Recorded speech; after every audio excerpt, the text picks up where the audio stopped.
Bienvenidos al estudio bíblico del Instituto Bíblico de la Gracia en San Miguel. Gusto saludarlos a todos los estudiantes y esperamos pues que tengan la buena disposición de aprender la palabra de Dios. Vamos a buscar al Señor en palabras de oración. Señor, te pedimos en el nombre de Cristo Jesús que sea tu Santo Espíritu guiando a toda la verdad.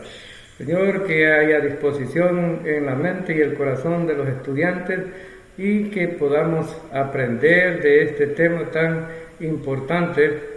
Te pedimos, Señor, que uses los labios de tu siervo. En el nombre de Cristo Jesús te lo pedimos. Amén. Pues en esta ocasión estamos viendo el tema ¿Dónde está, oh muerte, tu aguijón? Y vamos a ver la cuarta lección. Este tema es tan importante, pero que muchas veces en las iglesias, en los institutos y en todas partes se olvida hablar de esto porque nadie quiere hablar de la muerte, pero es fundamental en la vida de los creyentes saber acerca de esto, especialmente para los que enseñamos la palabra de Dios. Y aquí pues nos anima hoy en esta ocasión ya hablamos acerca de la muerte, un asunto que todos tenemos que enfrentar. Y hemos visto la certeza de la muerte, hemos visto la causa de la muerte y también hemos visto qué significa la muerte en la Biblia. Y vamos a ver también cuáles son las diferentes clases de muerte en la Biblia. Entonces, lo primero que vamos a ver, qué sucede después de la muerte. Y esto quizás la mayoría de personas tienen interés, qué sucede después de la muerte. Y por eso necesitamos hablar acerca de esto. Entonces, una de las cosas fundamentales es que pues necesitamos tener un conocimiento amplio de la Escritura, y hoy vamos a leer muchos pasajes de la Escritura para poder tener conocimiento. Algunas respuestas que no son bíblicas,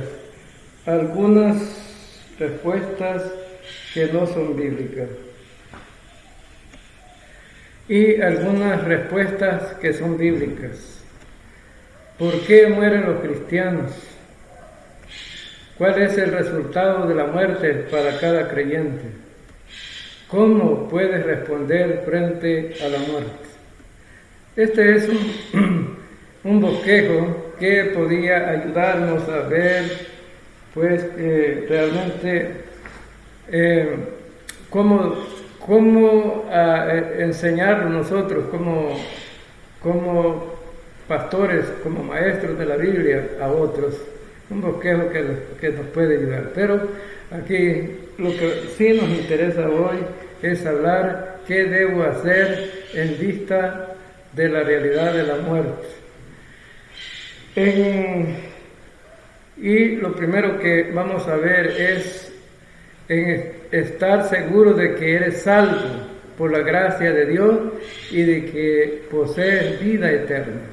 En Efesios 2, del 8 al 10 dice: porque por gracia sois salvos por medio de la fe, y esto no de vosotros, pues es don de Dios, no por obras para que nadie se gloríe, porque somos hechuras suyas, creados en Cristo Jesús para buenas obras, las cuales Dios preparó de antemano para que anduviésemos en ellas. En estos versículos que acabamos de leer, la Biblia nos aclara que al enseñar que podemos saber que tenemos vida eterna antes de morir, si somos salvos por la gracia de Dios por fe en Jesucristo. También en la primera carta de Juan, capítulo 5, versículo 9 al 13, dice: si recibimos el testimonio de los hombres, mayor es el testimonio de Dios, porque este es el testimonio con que Dios ha testificado acerca de su Hijo. El que cree en el Hijo de Dios tiene el testimonio en sí mismo. El que no cree a Dios le ha hecho mentiroso, porque no ha creído en el testimonio que Dios ha dado acerca de su Hijo. Y este es el testimonio, que Dios nos ha dado vida eterna y esta vida está en su Hijo. El que tiene al Hijo tiene la vida, y el que no tiene al Hijo de Dios no tiene la vida. Y estas cosas he escrito a vosotros que creéis en el nombre del Hijo de Dios, para que sepáis que tenéis vida eterna, y para que creáis en el nombre del Hijo de Dios. Y esto, sobre todo en el versículo 13, es muy claro al decir que podemos saber que tenemos vida eterna si nuestra fe está en Jesucristo, porque Dios lo garantiza y Él quiere que tengamos esta seguridad. Número 2. Planificar el funeral con oración. Planificar el funeral con oración. En la segunda carta de Reyes, capítulo 20, versículo 1, y vemos ahí, en aquellos días, Ezequías cayó enfermo de muerte, y vino a él el profeta Isaías, hijo de Amós, y le dijo: Jehová dice así, ordena tu casa, porque morirás y no vivirás. Bueno, entonces vemos aquí que la Biblia menciona varias veces algunos funerales y también los planes que algunos tenían de morir. Vemos aquí en Hebreos capítulo, quisiera primero hablar acerca de este hombre, Ezequías. Dios le dice, lo que nos interesa en este pasaje es: ordena tu casa. Este de ordena tu casa no es que la casa estaba, los muebles todos patas arriba y las cosas no estaban en su lugar, no significa eso. Ordena tu casa es planificar cómo vas a dejar las cosas para la familia, porque después quedan muchos problemas. Entonces Dios le dice, tienes que alistar todo, planificar todo, cómo vas a dejar las cosas con respecto a tu familia. En Hebreos capítulo 11, versículo 22 dice: por la fe José al morir mencionó la salida de los hijos de Israel y dio mandamiento acerca de sus huesos. Es decir, José no quería quedar allá en Egipto, entonces él le dijo a su familia: yo quiero que mis restos queden, que mis huesos no queden aquí en este lugar, sino que se los lleven con ustedes y los entierren allá en la tierra de Israel. Así que esto es planificar el funeral. También, José, pues tenía planificado dónde quedar, y a veces hay pleitos en la familia cuando el muerto va a ser enterrado. Algunos quieren que sea en un lugar, otros que en otro lugar, pero lo mejor es que el que va a morir diga cómo quiere que sean todas las cosas. Bien. Número 3. Si es posible proteger financiera a tu familia. Proteger financieramente a tu familia. Bien, entonces vemos aquí que esto muchas veces es un problema después de la muerte de las personas. Hay hombres que mueren y no le dejan nada a su familia, pero sí le dejan a otras personas. Por lo tanto, creo que es cerrado. Y mire lo que dice la palabra de Dios aquí. Porque si alguno no provee para los suyos, y mayormente para los de su casa, ha negado la fe y es peor que un incrédulo.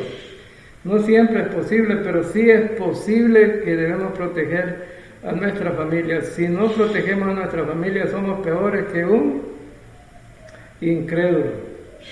Y digo, no siempre es posible porque a lo mejor muchos vamos a morir y no tenemos nada, ¿no? No tenemos nada que dejar. Número 4. Porque proponerme redimir el tiempo sabiamente. Proponerme redimir el tiempo sabiamente.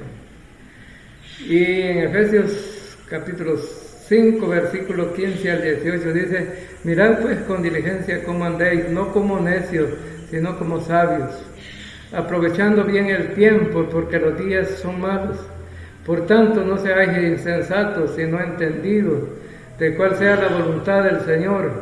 No os embriaguéis con vino, en lo cual hay disolución, antes bien sed llenos del Espíritu Santo. Bien, redimir el tiempo sabiamente.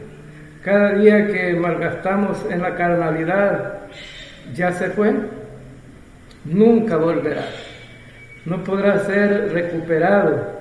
Por eso necesitamos redimir el tiempo hoy. ¿Cuál fue la oración de Moisés en el Salmo 90:12?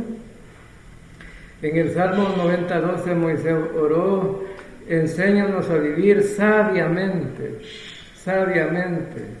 los días de nuestra vida. Porque los días de nuestra vida se van, son como las neblinas, entonces se van muy pronto. Así que necesitamos redimir el tiempo, aprovecharlo mientras estemos vivos como creyentes y dedicarle siempre tiempo al Señor. Tratar de consolar a los afligidos. Job capítulo 16, versículo 1 y 2.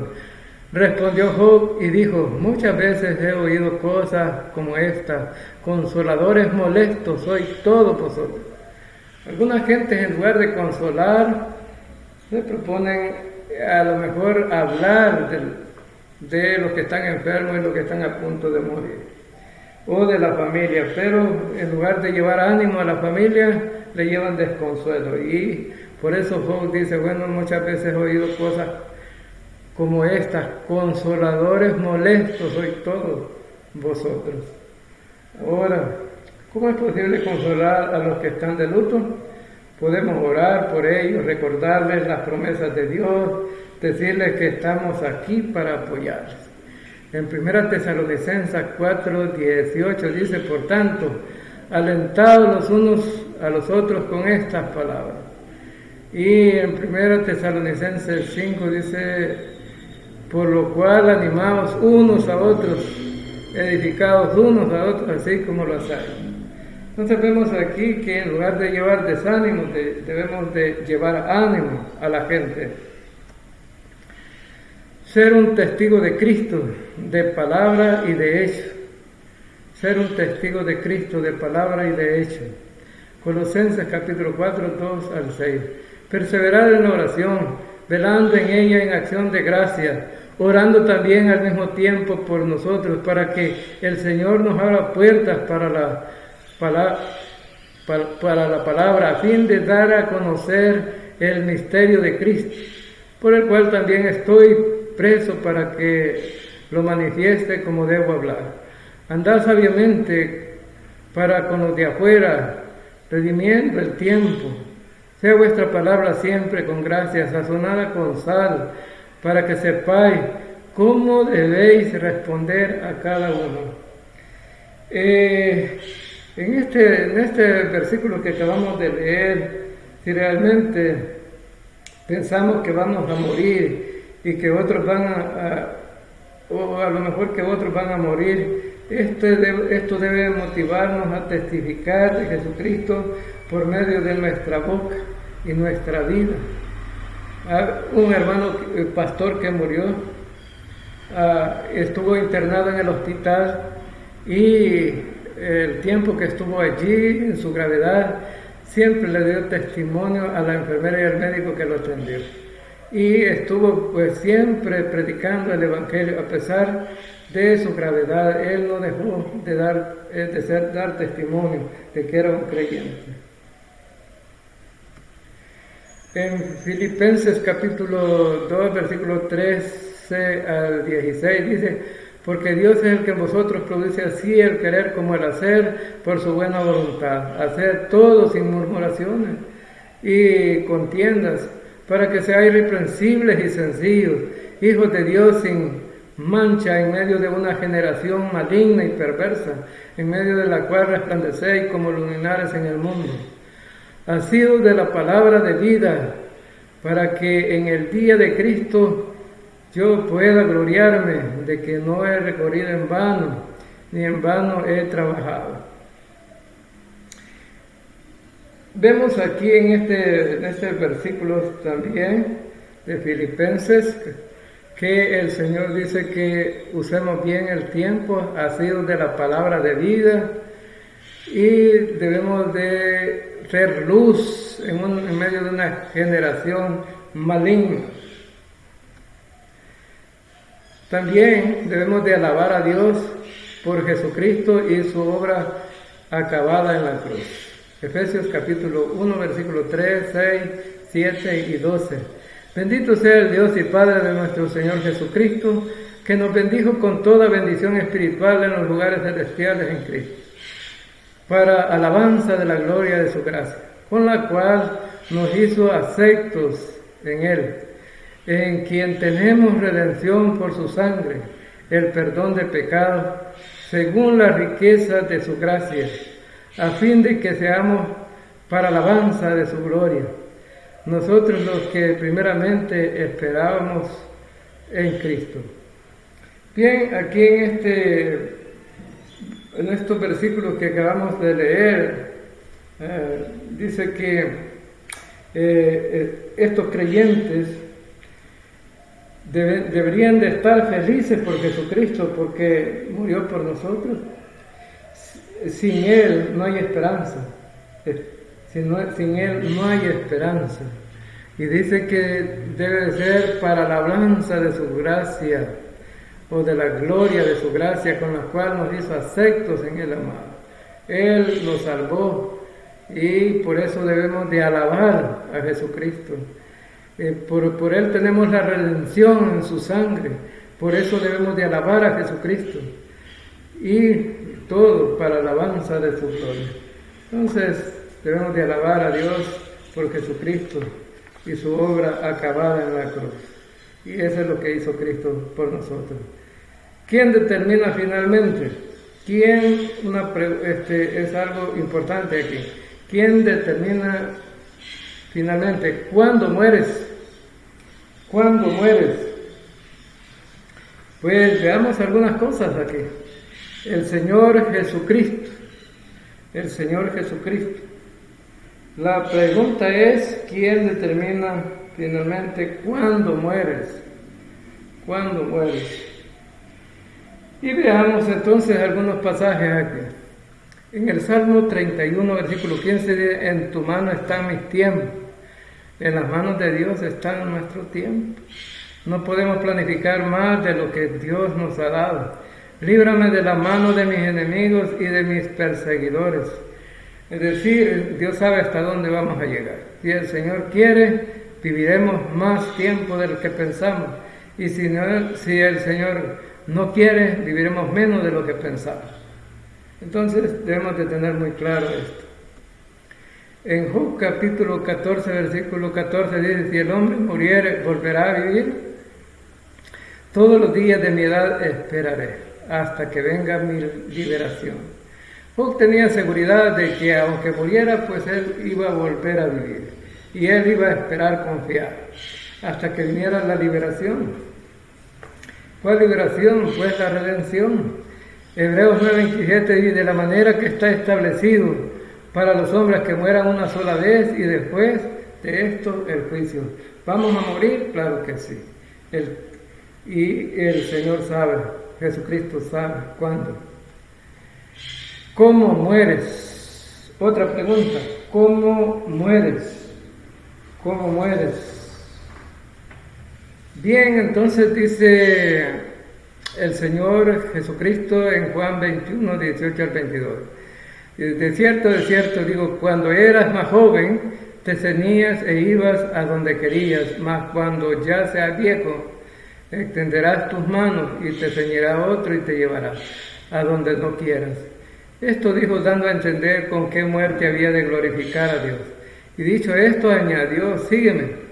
Volviéndose Pedro vio que le seguía el discípulo a quien amaba Jesús, y él mismo que en la cena se había acostado al lado de él. Y les había dicho, Señor, ¿quién es el que te ha de entregar?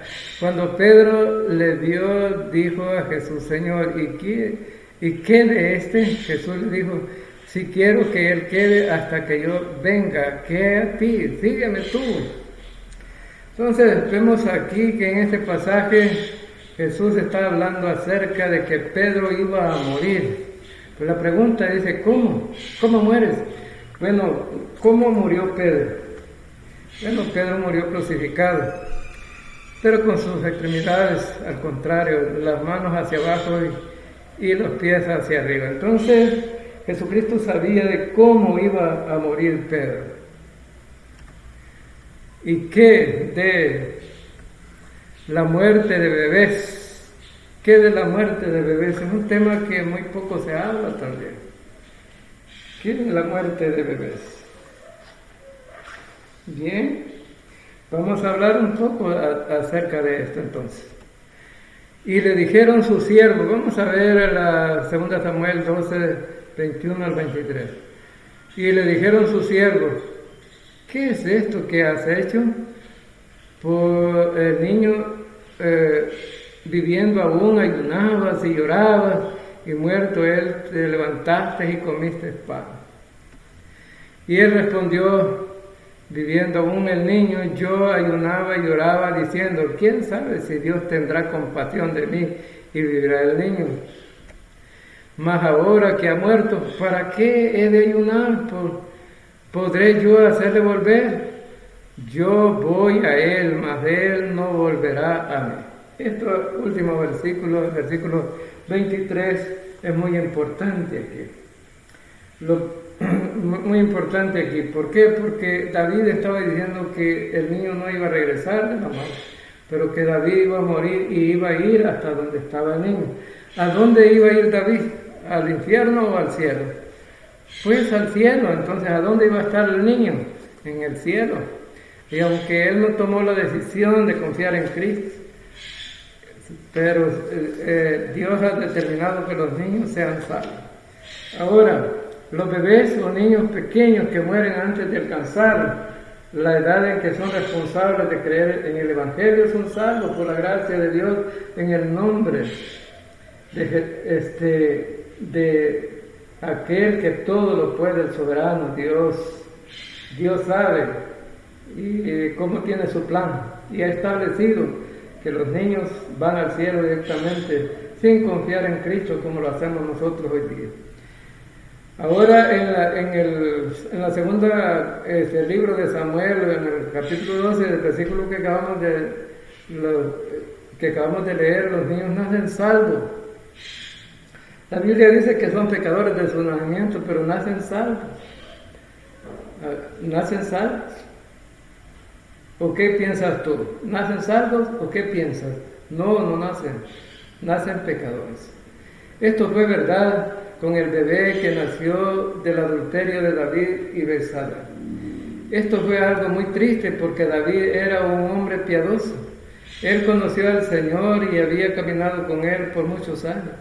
David tuvo una gran victoria contra Goliat, que era el rey de Israel. Pero podemos aprender de esto que no hay nadie que no sea capaz de cualquier cosa en toda la esfera del pecado si se da la ocasión. Hay hombres que son muy devotos al Señor, hombres muy dedicados a Él, pero en un momento de locura puede haber un desliz.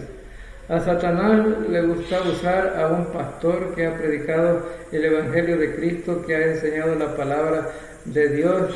A él le gusta usarlos para desacreditar el mensaje cuando ellos caen normalmente.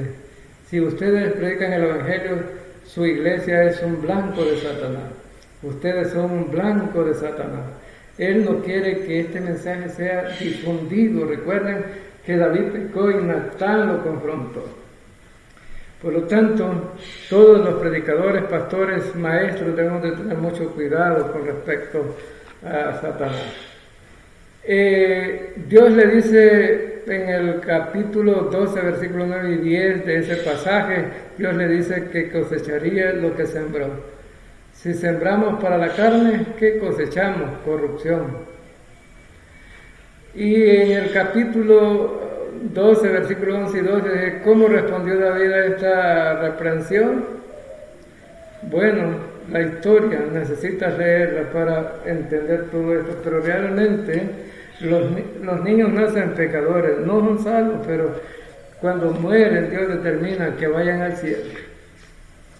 No son salvos en el momento de nacer, pero si mueren, David asegura que él va a ver a su hijo. Entonces, significa que Dios determina que vayan al cielo. Veamos otra cosa. En Juan 3, 16 al 18 dice, porque de tal manera amó Dios al mundo, que ha dado a su Hijo unigénito, para que todo aquel que en él cree no se pierda, mas tenga vida eterna. Porque no envió Dios a su Hijo al mundo para condenar al mundo, sino para que el mundo sea salvo por él.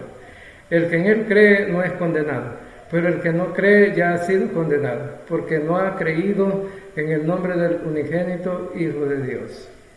Ahora, veamos algo interesante en estos pasajes, es que ahora en este tiempo, en esta edad, los que tenemos conocimiento del pecado, ya lo que necesitamos hacer es confiar en Jesucristo.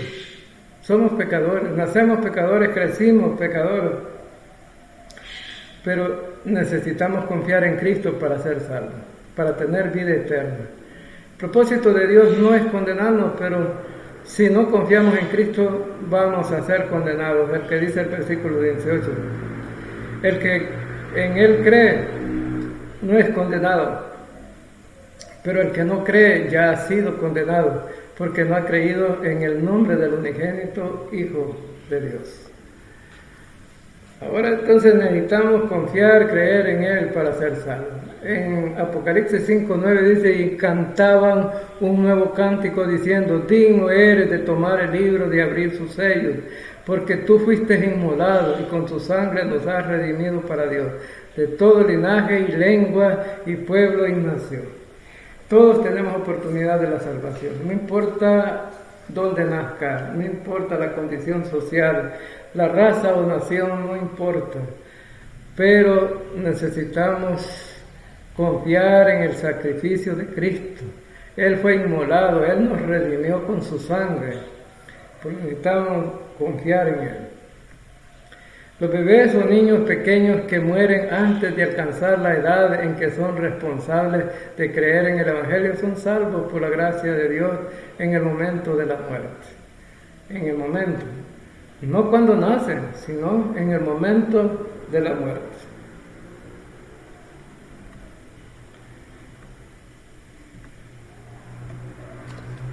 Experiencias cercanas a la muerte fuera del cuerpo. Experiencias cercanas a la muerte fuera del cuerpo.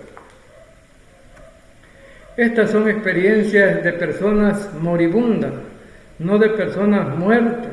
Tenemos que basar nuestra fe en la palabra de Dios, no en experiencias de otros. Considera la segunda carta a los Corintios, capítulo 12, versículos del 1 al 6. Leemos. Ciertamente no me conviene gloriarme, pero vendré a las visiones y a las revelaciones del Señor. Conozco a un hombre en Cristo que hace 14 años, si en el cuerpo no lo sé, si fuera del cuerpo no lo sé, Dios lo sabe. Fue arrebatado hasta el tercer cielo. Y conozco a tal hombre, si en el cuerpo o fuera del cuerpo no lo sé, Dios lo sabe.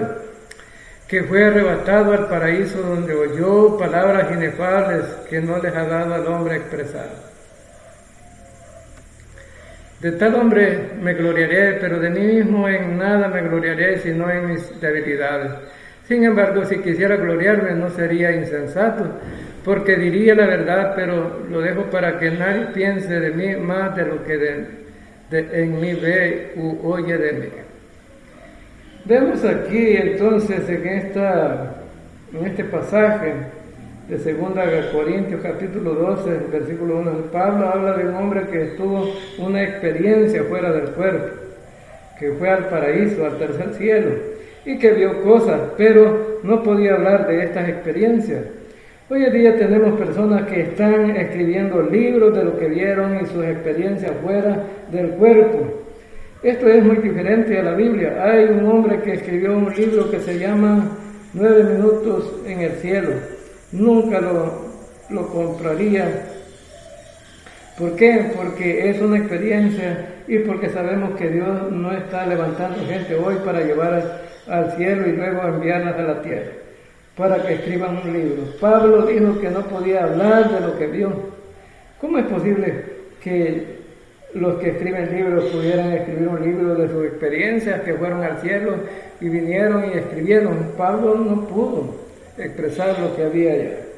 Por otro lado, hay gente que escribe libros y tratan de hacer un récord, ¿no?, de venta, pero simplemente es una cuestión de negocio, no una cuestión bíblica.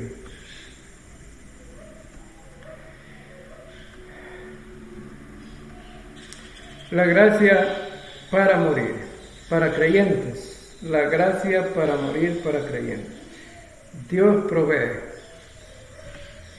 Gracia para salvación, Efesios 2, 8 y 9. Porque por gracia sois salvos por medio de la fe, y esto no de vosotros, pues es don de Dios. No por obras, para que nadie se gloríe.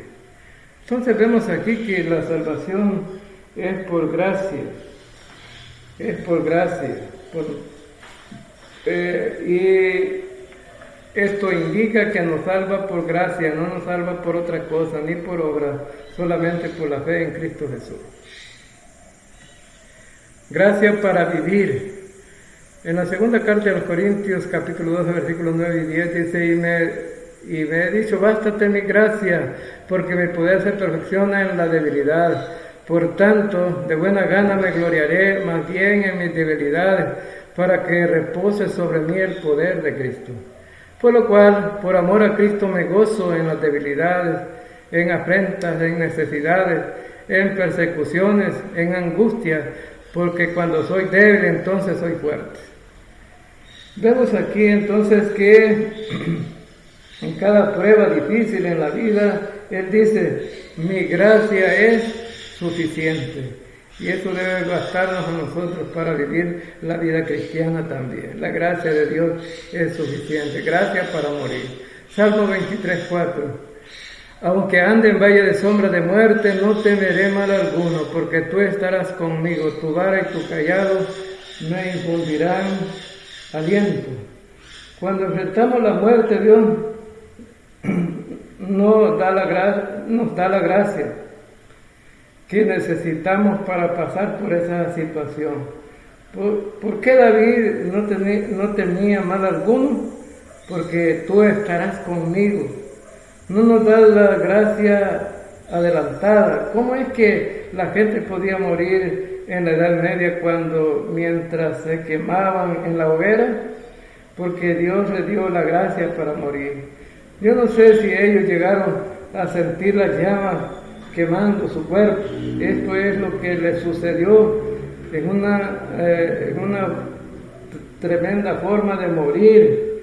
Pero hay algunos que cuando estaban muriendo quemados como antorchas, cantaron mientras estaban siendo quemados. Eso indica que Dios les dio la gracia para soportar el sufrimiento, porque Dios les dio esa gracia para la muerte. El suicidio. El suicidio es pecado y los creyentes son capaces de cualquier pecado, incluso del pecado del suicidio. Pero aún el pecado del suicidio fue pagado por Cristo en la cruz y fue perdonado cuando un pecador cree en Cristo. De modo que ni aún el pecado del suicidio puede separar a un creyente del amor de Dios. Romanos 8, 38 y 39. Como para que pierda su salvación eterna. Juan 10, 28 al 30. Veamos. Por lo cual estoy seguro de que ni la muerte, ni la vida, ni ángeles, ni principados, ni potestades, ni lo presente, ni lo porvenir, ni lo alto, ni lo profundo, ni ninguna otra cosa creada nos podrá separar del amor de Dios que es en Cristo Jesús, Señor nuestro. Aquí vemos entonces que nada nos puede separar de Dios. Es bien claro al decir que nada ni nadie nos puede separar del amor de Dios. Ni la muerte, ni la vida. Y no califica el tipo de muerte. En la Biblia tenemos 7 personas que se suicidaron y aparece que 3 o 4 de ellos eran creyentes genuinos. ¿Es posible que alguien se salve aún cometiendo suicidio? Sí. ¿Es pecado el suicidio? Sí. ¿Por qué es pecado? Porque ¿quién tiene las llaves de la muerte? Tú o el Señor. El Señor, y no tenemos el derecho de ponernos en el lugar de Dios. Juan 10 nos dice que cuando somos salvos nunca pereceremos.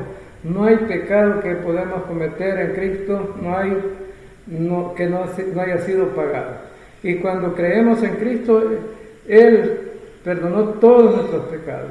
Cuando un creyente comete el suicidio, es un terrible mal testimonio, pero aún así, al morir, estará con el Señor.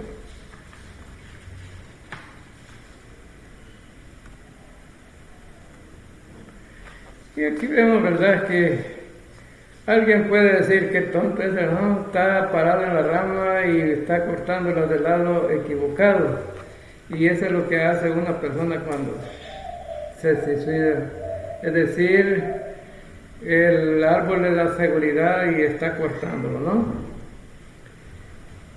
Vemos aquí este hombre, Sansón, ¿no? Tuvo problemas en su vida de testimonio, pero al final él venció a sus enemigos. Este hombre fue salvo, claro que sí. ¿Dio mal testimonio? Sí, lo dio. ¿Y qué de los funerales? Los funerales son bíblicos, según tenemos muchas citas bíblicas. Presentan una gran oportunidad para predicar el Evangelio, consolar a los salvos y convencer a los perdidos. En Génesis 35, 8 y 9 dice: entonces murió Débora, ama de Rebeca, y fue sepultada al pie de Betel, debajo de una encina, la cual fue llamada Alon Bacut. Apareció otra vez y Dios a Jacob cuando había vuelto de Padán Aram y le bendijo. Después partieron de Betel y había aún como media legua de la tierra para llegar a Efrata. Cuando dio a luz Raquel y hubo trabajado en su rapto, y aconteció, en su parto, no es su rapto, sino que su parto.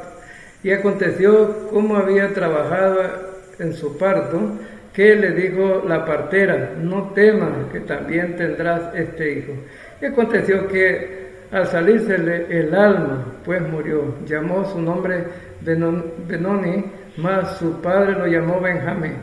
Así murió Raquel, y fue sepultada en el camino de Efrata, la cual es Belén. Y levantó Jacob un pilar sobre su sepultura. Esta es la señal de la sepultura de Raquel hasta hoy. Y ahí entonces vemos ahí que sí habían funerales en la Escritura. ¿Y qué de la cremación? Aunque sepultar el cuerpo es la norma bíblica, la Biblia no manda sepultar el cuerpo Aunque sepultar el cuerpo es la norma bíblica, la Biblia no manda sepultar el cuerpo, por lo cual la cremación se encuentra en el área de la conciencia y libertad personal, donde cada creyente tiene que escoger y estar persuadido de lo que el Señor quiere que haga.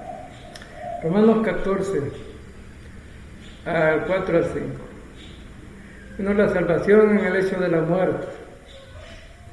Es posible ser salvo en cualquier momento antes de la muerte, y algunos confían en Cristo en el último momento. Recuerda al ladrón en la cruz. El ladrón en la cruz. Estaba muriendo el ladrón en la cruz. Y entonces ese ladrón, uno de ellos fue salvo. En Génesis 23, 39, uno de los males, no es en Génesis, sino que es Lucas 23, 39. No es Génesis, es Lucas 23, 39. Uno de los malhechores que estaban colgados le injuriaba diciendo: si tú eres el Cristo, sálvate a ti mismo y a nosotros. ¿Dónde encuentra el consuelo cuando alguien muere? En última instancia, en el Señor y en las promesas de Dios. 2 Corintios 1, 3 al 10. Bendito sea el Dios y Padre nuestro Señor Jesucristo, Padre de misericordia y Dios de toda consolación, el cual nos consuela en todas nuestras tribulaciones, para que podamos también nosotros consolar a los que están en cualquier tribulación por medio de la consolación con que nosotros somos consolados por Dios. Porque de la manera que abundan en nosotros las aflicciones de Cristo, así abundan también por el mismo Cristo nuestra consolación. Pero si somos atribulados es para vuestra consolación y salvación, o si somos consolados es para vuestra consolación, por lo cual se opera en el sufrir las mismas aflicciones que nosotros también padecemos. Y nuestra esperanza respecto de vosotros es firme, pues sabemos que así como sois compañeros en las aflicciones, también lo soy en la consolación. Porque, hermanos, no queremos que ignoréis acerca de nuestra tribulación que nos sobrevino en Asia, pues fuimos abrumados sobremanera más allá de nuestra fuerza, de tal modo que aún perdimos la esperanza de conservar la vida. Pero tuvimos en nosotros mismos sentencia de muerte, para que no confiásemos en nosotros mismos, sino en Dios que resucita a los muertos, el cual nos libró y nos libra, y en quien esperamos que aún nos librará de tan grande muerte. Dios usa a personas que oran por ti, que muestran preocupación por ti y que te recuerdan las promesas de Dios para ser instrumentos de consuelo, para ser instrumentos de consuelo. Algunas lecciones de Job. Vamos a ver acerca de este varón, algunas lecciones de Job.